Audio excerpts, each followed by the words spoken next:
भारत माता की। भारत माता की।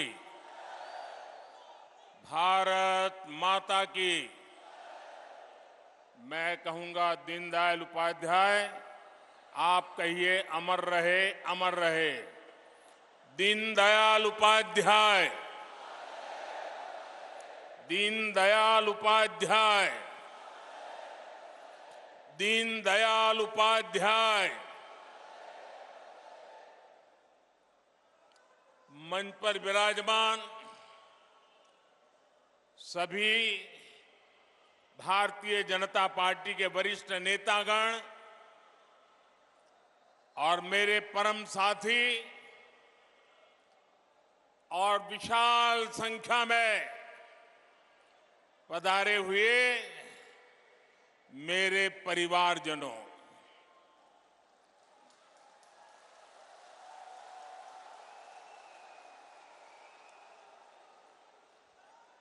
ये जन सैलाब, ये उमंग, ये उत्साह,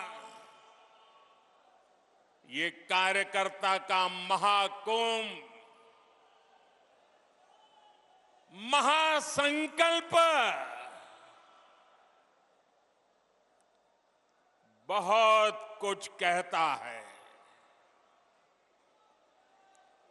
ये दिखाता है कि मध्य प्रदेश के मन में क्या है।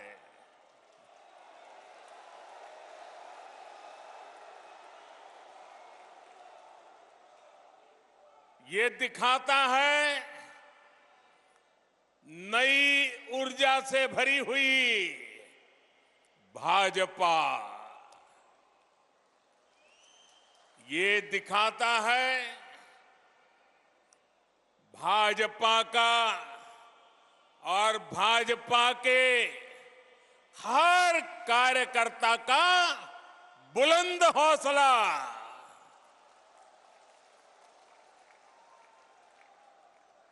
मेरे परिवारजनों, मध्य प्रदेश को देश का दिल कहा जाता है। भाजपा के साथ देश के इस दिल का जुड़ाव कुछ विशेष ही रहा है। जनसंघ के जमाने से लेकर आज तक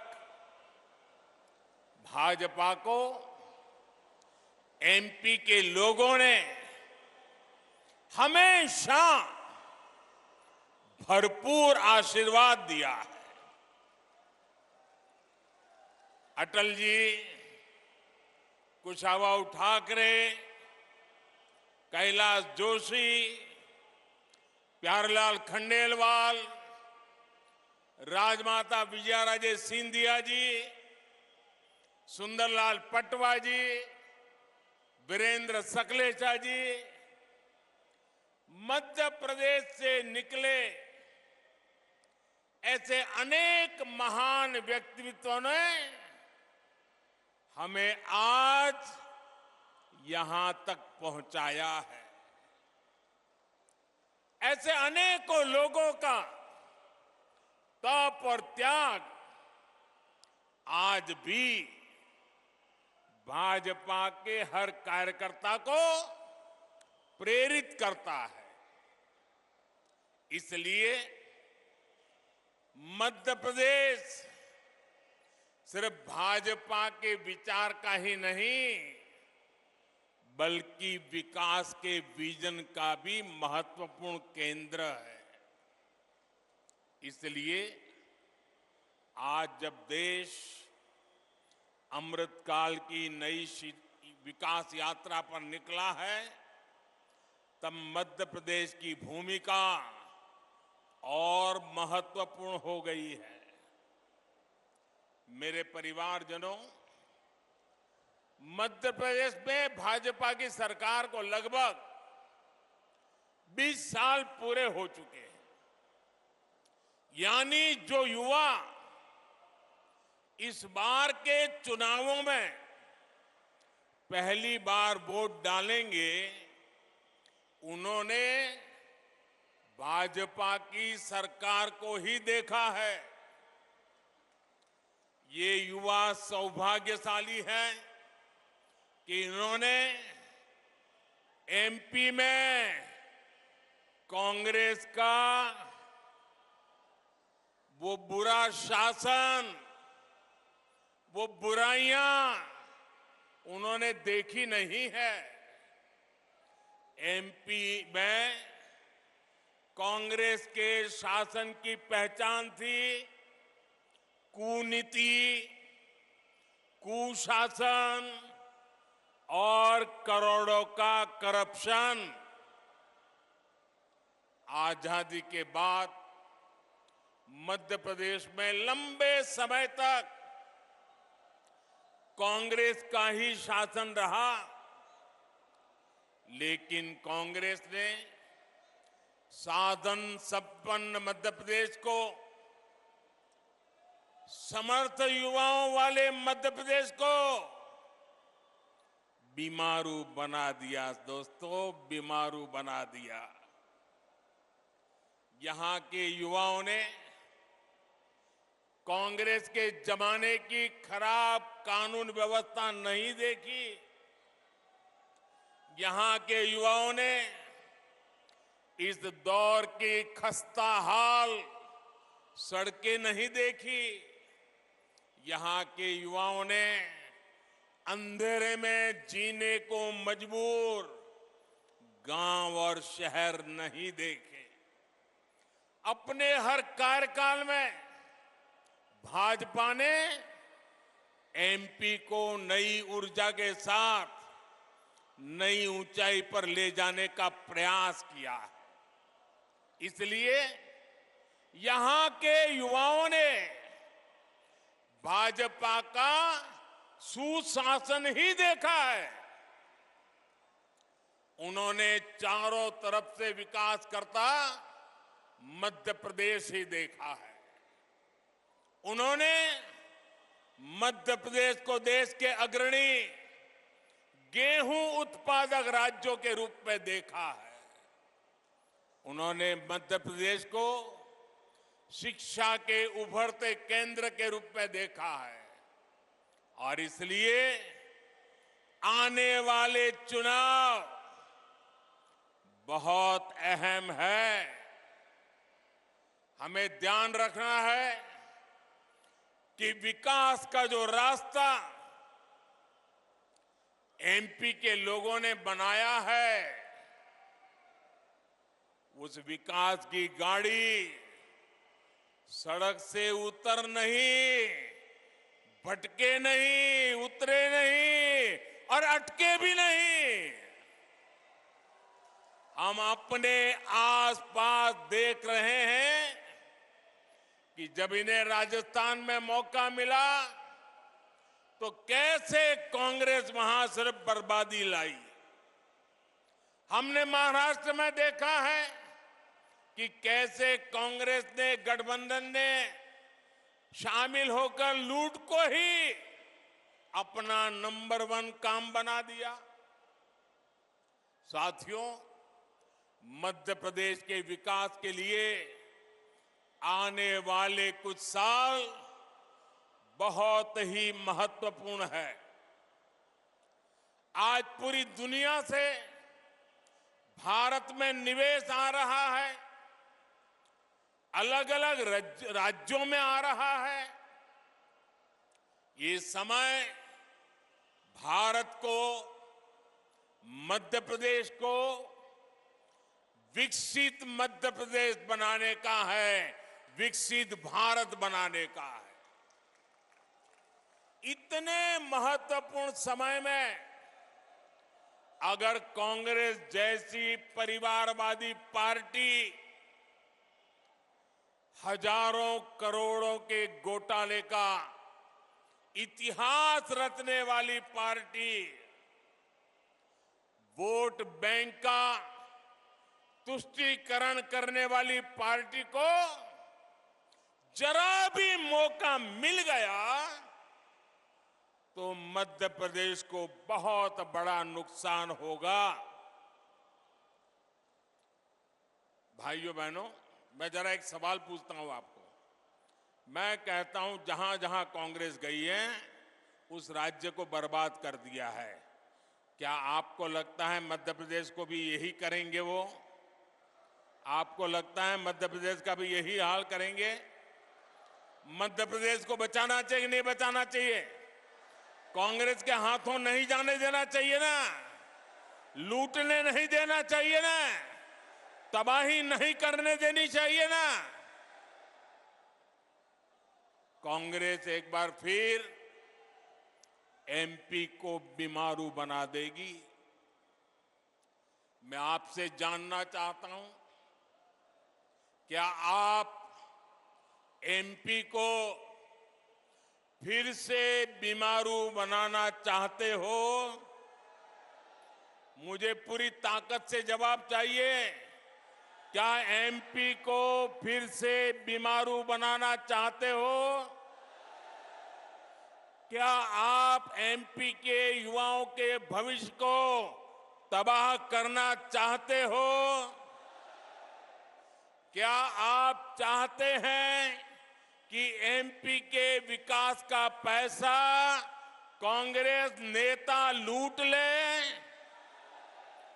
मेरे परिवारजनों, कांग्रेस के पास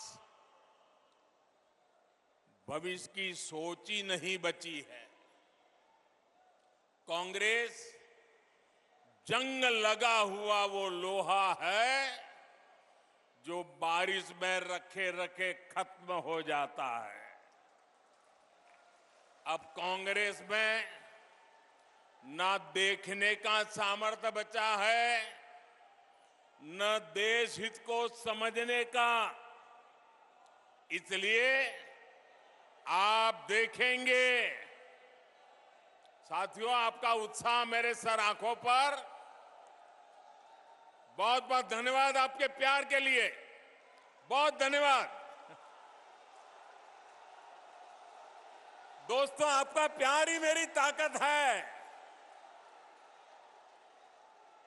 बहुत बहुत धन्यवाद आपके प्यार के लिए, बहुत धन्यवाद दोस्तों।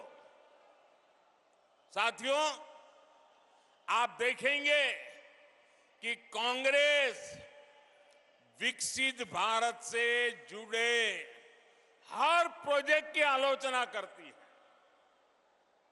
आपको याद होगा, कांग्रेस ने डिजिटल इंडिया का भी विरोध किया था। आज भारत के यूपीआई से पूरी दुनिया मंत्रमुग्ध है। भारत में रिकॉर्ड डिजिटल लेन देन हो रहे हैं, लेकिन कांग्रेस को ये भी पसंद नहीं है। साथियों, भाजपा आज आधुनिक सड़कें, आधुनिकतम सड़कें, चौड़े हाईवे, एक्सप्रेसवे बना रहा है, लेकिन कांग्रेस इसकी आलोचना करती है। भाजपा आज वंदे भारत जैसी आधुनिक ट्रेनें ला रही है, स्टेशनों का कायाकल्प कर रही है। भोपाल के रानी दुर्गावती रेलवे स्टेशन की प्रशंसा हर कोई कर रहा है। ये भी कांग्रेस को नहीं पच रहा है। भाजपा बुलेट ट्रेन पर काम कर रही है, इसकी भी कांग्रेस आलोचना करती है। भाजपा सरकार ने नया भव्य संसद भवन बनाया, आने वाली सदियों तक देश की सेवा करे, ऐसा भारत का अपना संसद भवन बना। पूरा देश इसकी भूरी भूरी प्रशंसा कर रहा है, लेकिन कांग्रेस ने पहले दिन से ही विरोध करना शुरू कर दिया। अब भी नकारात्मकता फैला रहा है कांग्रेस वाले। भारत कुछ भी नया करे, भारत कोई भी उपलब्धि हासिल करे, कांग्रेस को बिल्कुल पसंद नहीं आता है। मैं जरा मध्य प्रदेश के लोगों से पूछ रहा हूं, जवाब देंगे आप? एक सवाल पूछ रहा हूं, जवाब देंगे? आप मुझे बताइए, देश का नाम रोशन हो तो आपको खुशी होती है कि नहीं होती है? देश की इज्जत बढ़े तो आपको खुशी होती है कि नहीं होती है? देश का मान बढ़े तो आपको गौरव होता है कि नहीं होता है? आपको होता है, कांग्रेस वालों को नहीं होता है।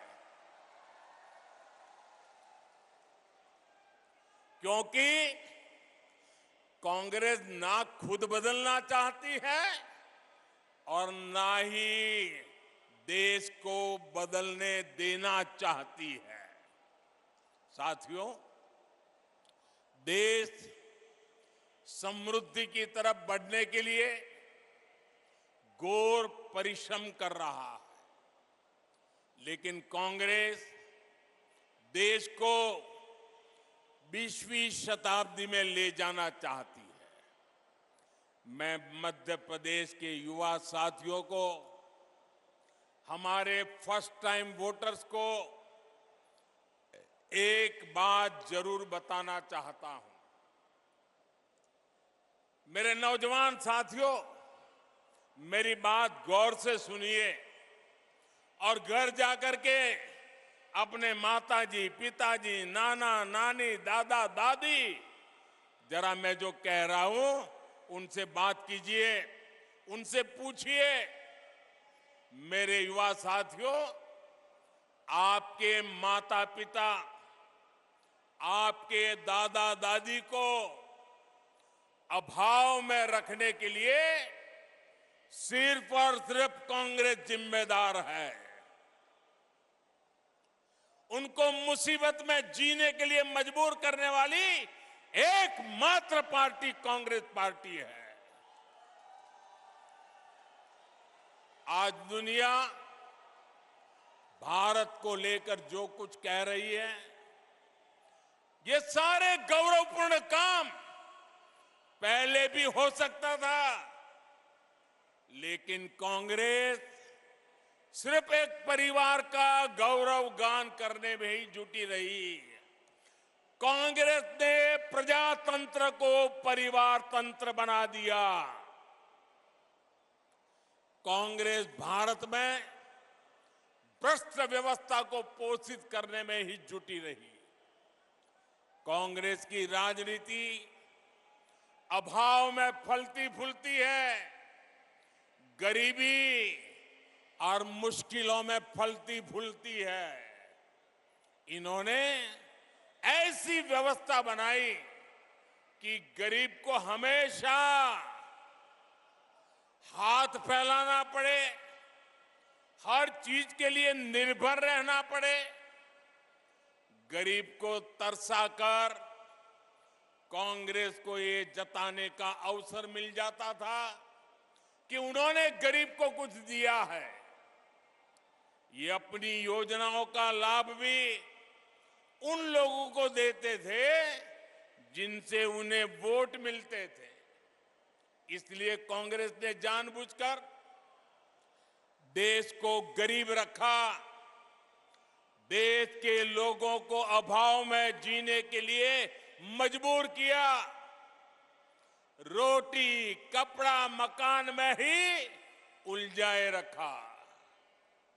मेरे युवा साथियों, जो मुश्किलें, ध्यान से सुनिए दोस्तों, जो मुश्किलें आपके माता पिता से पहले की पीढ़ियों ने झेली, वो अब आपको और आपके बच्चों को ना झेलनी पड़े, इसके लिए भाजपा की डबल इंजन सरकार लगातार काम कर रही है।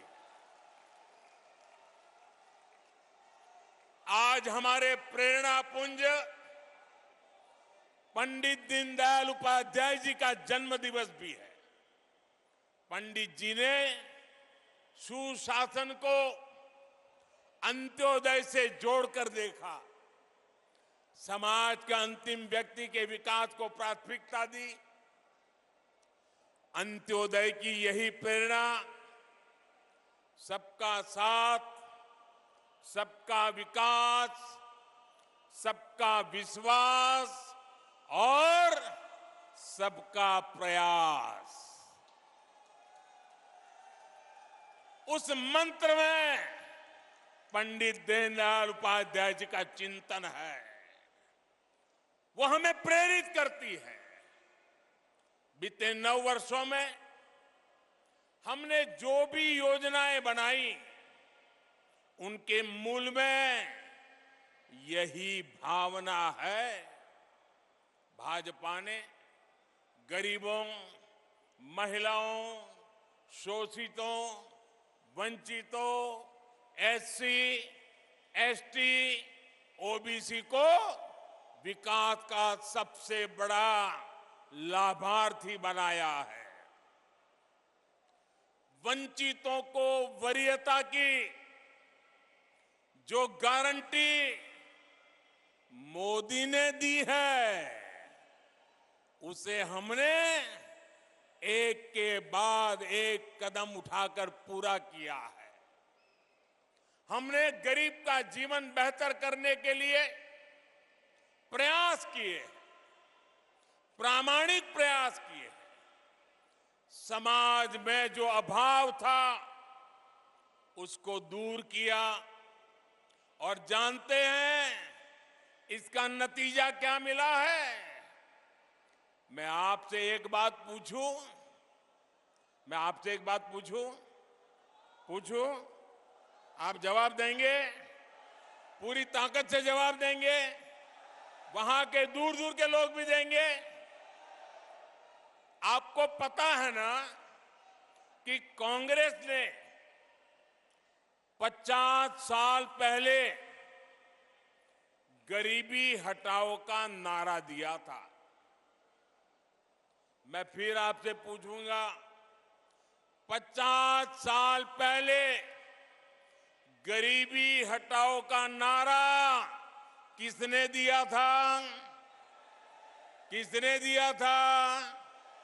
किसने दिया था?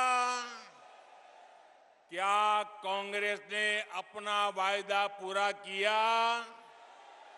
कांग्रेस ने वादा पूरा किया? अब मैं आपको एक और आंकड़ा बताना चाहता हूं। बताऊं? आंकड़ा याद रखोगे? पक्का याद रखोगे? सुनिएगा, ये आंकड़ा है 13.5 करोड़। कितना? कितना? कितना? जरा जोर से बोलिए, कितना?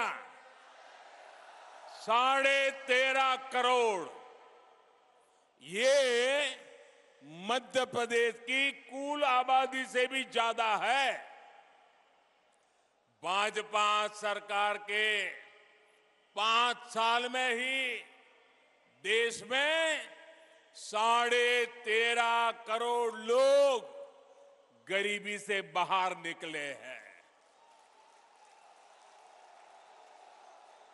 ये सुनकर के आपको आनंद होता है कि नहीं होता है?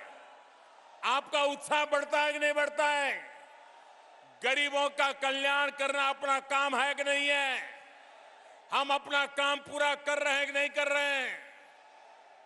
साथियों, ये जो 13.5 करोड़ की मैं बात कर रहा हूं ना, मतलब कि एमपी की कुल आबादी से भी ज्यादा लोग भाजपा सरकार ने देश में गरीबी से बाहर निकाले हैं। मेरे प्यारे मध्य प्रदेश के भाइयों बहनों, मेरे प्यारे देश के भाइयों बहनों, ये ये मोदी की गारंटी का नतीजा है।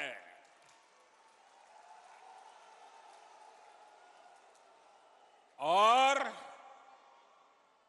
जब मोदी गारंटी देता है, जब मोदी गारंटी देता है, जब भाजपा गारंटी देती है, तो वो जमीन पर उतरती है, घर घर पहुंचती है, हर लाभार्थी तक पहुंचती है। याद रखिएगा, याद रखेंगे, याद रखेंगे, याद रखिएगा, मोदी यानी हर गारंटी पूरी होने की गारंटी।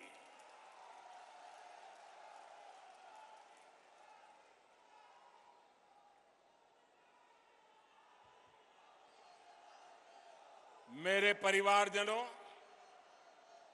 आज यहां बड़ी संख्या में मेरी बहनें और बेटियां आई हुई हैं। मैं मध्य प्रदेश की बहनों को याद दिलाने आया हूं कि मोदी ने आपको जो गारंटी दी थी वो भी पूरी हो गई है।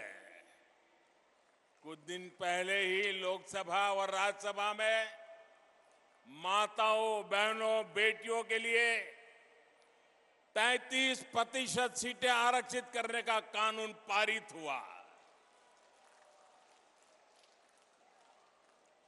नारी शक्ति वंदन अधिनियम देश ने नया इतिहास रच दिया है।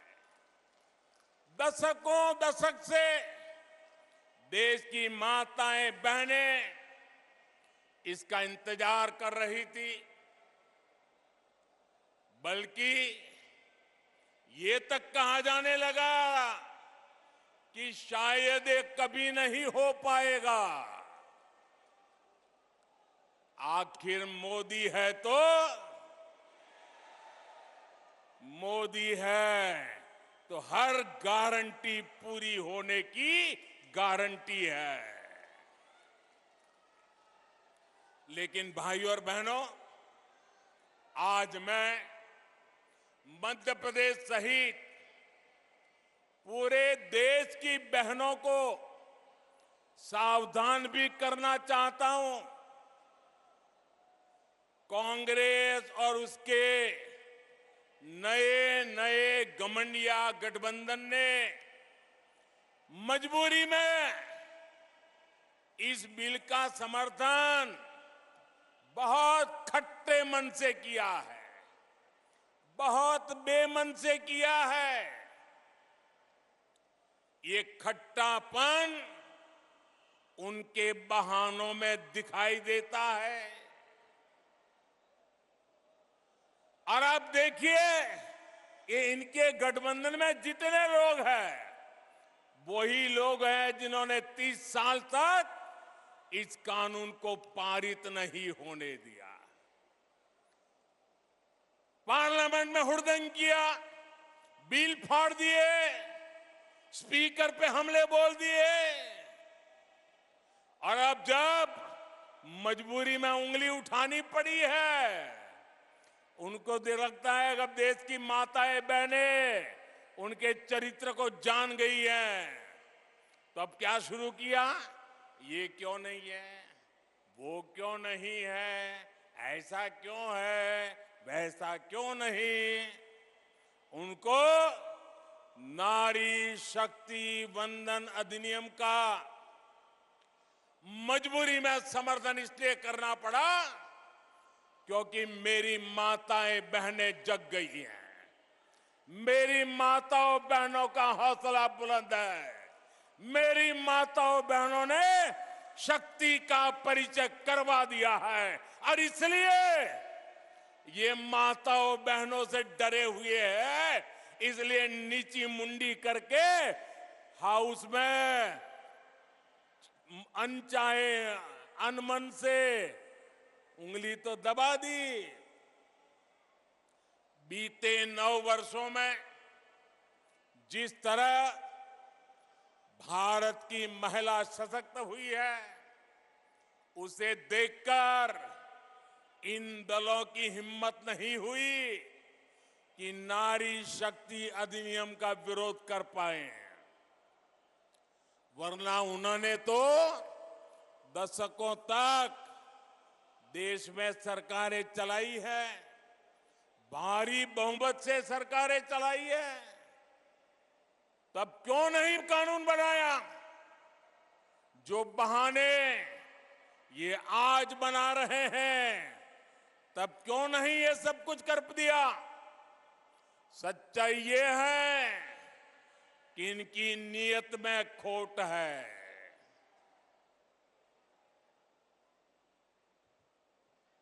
इसलिए मौका मिलते ही, मेरी माताएं बहनें मेरे शब्द याद रखना, मौका मिलते ही एक घमंडिया गठबंधन के लोग माताओं बहनों को धोखा देने का तय करके बैठे हैं, तैयार बैठे हैं। कांग्रेस के घमंडिया साथी वही है जिन्होंने इस कानून को रोकने के लिए हर मर्यादा तोड़ी है। इनकी वो सोच आज भी नहीं बदली है। आपको मैं एक और बात कहना चाहता हूं। ये लोग बहुत बौखलाए हुए हैं। ये अब एक नया खेल खेलेंगे, पक्का मानिए। और नया क्या खेल खेलेंगे? ये नारी शक्ति को बांटने की पूरी कोशिश करेंगे। नारी शक्ति एक न हो, इसलिए भांति भांति की अफवाहें फैलाएंगे। इसलिए देश की हर माता बहन बेटी को सावधान रहना होगा, सतर्क रहना होगा और एकजुट रहना ही होगा। माताएं बहनें एकजुट रहोगे ना? एकजुट रहोगे ना? आप याद रखिए, ये वही लोग हैं जिन्होंने देश की पहली आदिवासी महिला राष्ट्रपति द्रौपदी मुर्मू जी को राष्ट्रपति बनने से रोकने का भरसक प्रयास किया। ये लोग बार बार उनको अपमानित करने का प्रयास करते हैं। ये वही लोग हैं जिन्होंने देश की सेनाओं के अग्रिम मोर्चों में बेटियों की एंट्री को रोक कर रखा था। अगर इनकी नीयत ठीक होती तो वो क्या मोदी को करोड़ों बहनों के नाम पक्के घर करने देते और मुझे काम करना पड़ता? उनकी नीयत ठीक नहीं थी।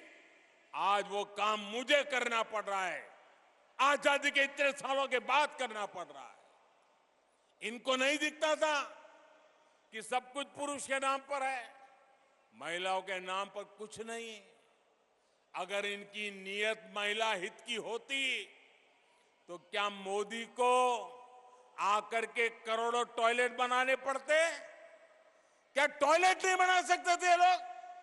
वो काम भी मुझे करना पड़ा। उनकी नीयत में खोट थी। अंधेरे का इंतजार करती माताओं बहनों को देखकर इनकी आंखों में क्यों पानी नहीं आता था? इनकी नीयत ठीक होती तो बहनों को धुएं में जीने को मजबूर होना न पड़ता। करोड़ों बहनों तक गैस सिलेंडर पहुंचाने की मेहनत मोदी को क्यों करनी पड़ी?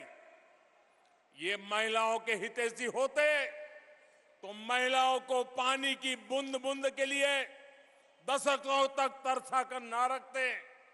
साथियों, ये महिलाओं के हित में काम करते तो मोदी को आकर आयुष्मान योजना के तहत मुफ्त इलाज की व्यवस्था ना करनी पड़ती। ये अगर महिला हितैषी होते तो हमें बेटियों को बचाने और उन्हें पढ़ाने के लिए आवाज ना उठानी पड़ती। इन्होंने तो महिलाओं को बैंकों से भी दूर रखा। देश की करोड़ों बहनों के जनधन खाते आपके इस सेवक को खुलवाने पड़े।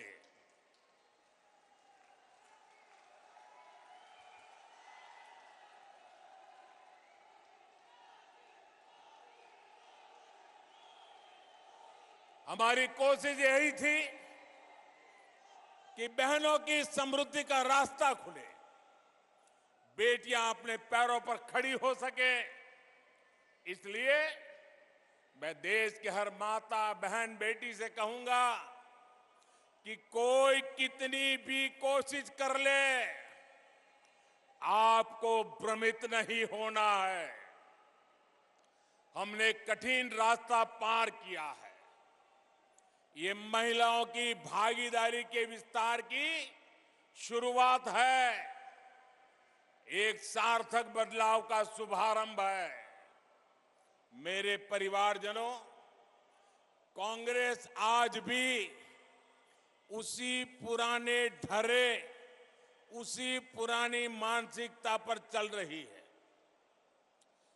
चांदी का चम्मच लेकर पैदा हुए इनके नेताओं के लिए गरीब का जीवन मायने नहीं रखता है। कांग्रेस नेताओं के लिए गरीब का जीवन एक एडवेंचर टूरिज्म है। कांग्रेस के नेताओं के लिए गरीब की बस्ती पिकनिक मनाने का, वीडियो शूटिंग कराने का लोकेशन बन गई है। कांग्रेस के लिए गरीब किसान का खेत फोटो सेशन का मैदान बन गया है। इन्होंने अतीत में भी यही काम किया। देश विदेश के अपने दोस्तों में इन्होंने भारत की गरीबी का मखौल उड़ाया और आज भी यही कर रहे हैं। जबकि भाजपा की सरकार भारत को भव्य भी बना रही है और यही भव्य तस्वीर दुनिया के सामने सीना तान करके दिखा भी रहे हैं। कांग्रेस और भाजपा के बीच का यही अंतर हमें बूथ बूथ में हर वोटर को बताना है, हर मतदाता को समझाना है। समझाओगे? जरा दोनों हाथ ऊपर करके बताइए, समझाओगे? पोलिंग बूथ में हर घर जाओगे?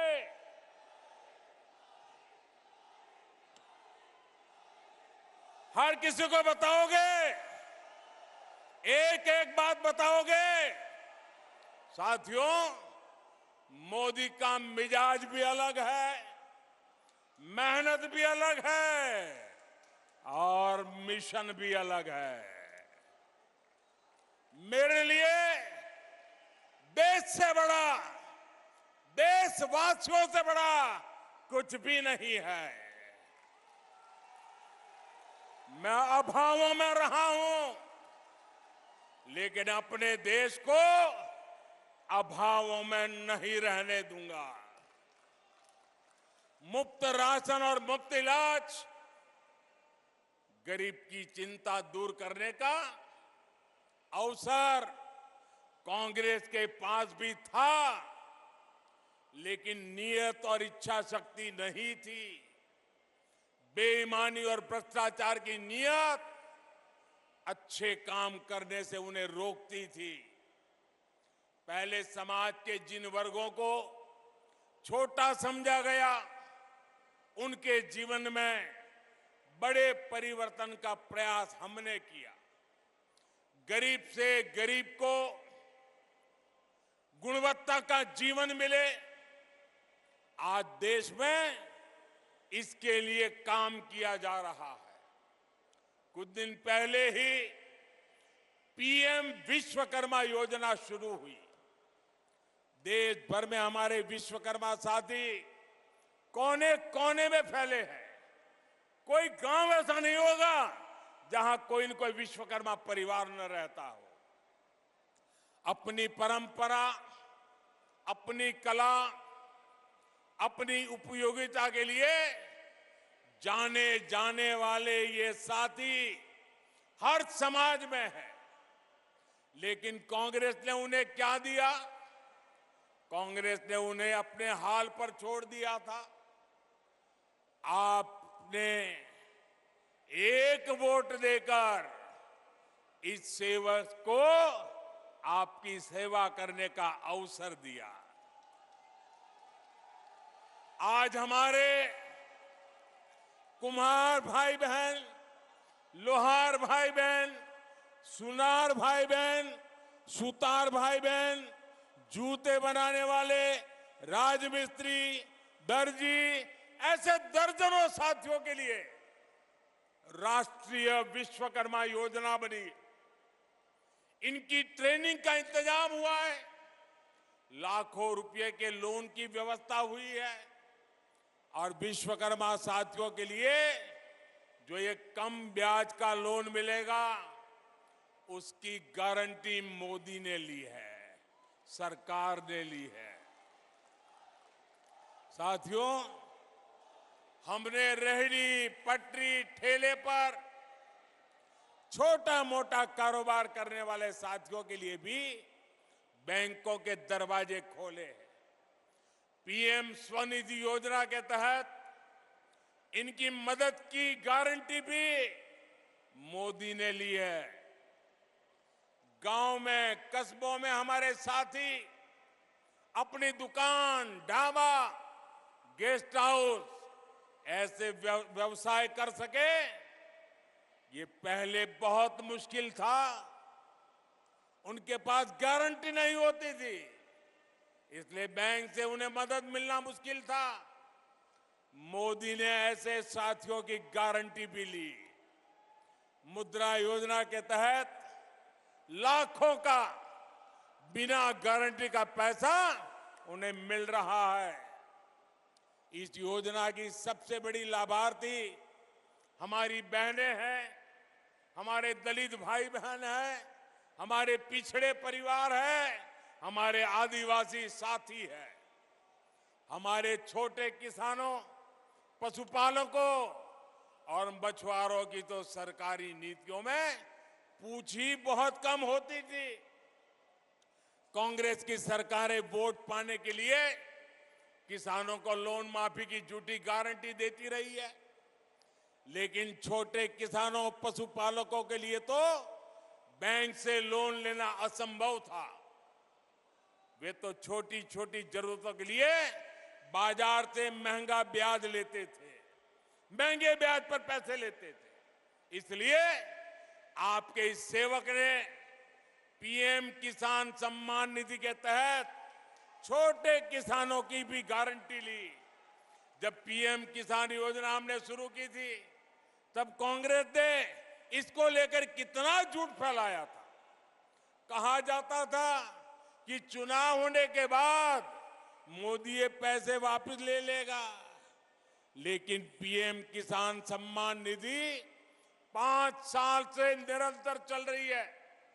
कोरोना काल में जब सब कुछ रुक गया था, तब भी ये नहीं रुकी, क्योंकि हमारी सरकार ने डायरेक्ट आपके खाते में पैसा भेजने का प्रावधान किया है। अभी तक 2.5 लाख करोड़ रुपए से अधिक देश भर के किसानों के मिल चुका है। इसमें मध्य प्रदेश के हर किसान के बैंक खाते में करीब करीब 30,000 रुपये, हर एक किसान के खाते में 30,000 रुपये तक पहुंचे हैं। भाजपा सरकार ने छोटे किसानों के साथ ही पशुपालकों और मछुआरों को भी किसान क्रेडिट कार्ड जैसी सुविधा दी है। मेरे परिवारजनों, मध्य प्रदेश में हमारी धरोहर के दर्शन होते हैं। देवी अहल्याबाई और रानी दुर्गावती सहित हमारे अनेक पूर्वजों ने भारत की विरासत को समृद्ध करने में भूमिका निभाई। लेकिन कांग्रेस और उसका घमंडिया गठबंधन हमारी इस विरासत को, सनातन को समाप्त करना चाहता है। इसलिए भी ऐसे दलों से मध्य प्रदेश को बहुत सावधान रहना होगा। साथियों, आज मैं देश के लोगों को, मध्य प्रदेश के लोगों को एक और बात बताना चाहता हूं। कांग्रेस ने अपनी सारी इच्छा शक्ति खो दी है। हम देखते हैं कि कुछ समय से कांग्रेस के जमीन से जुड़े नेता चुपचाप मुंह पर ताला लगाकर बैठ गए हैं। कांग्रेस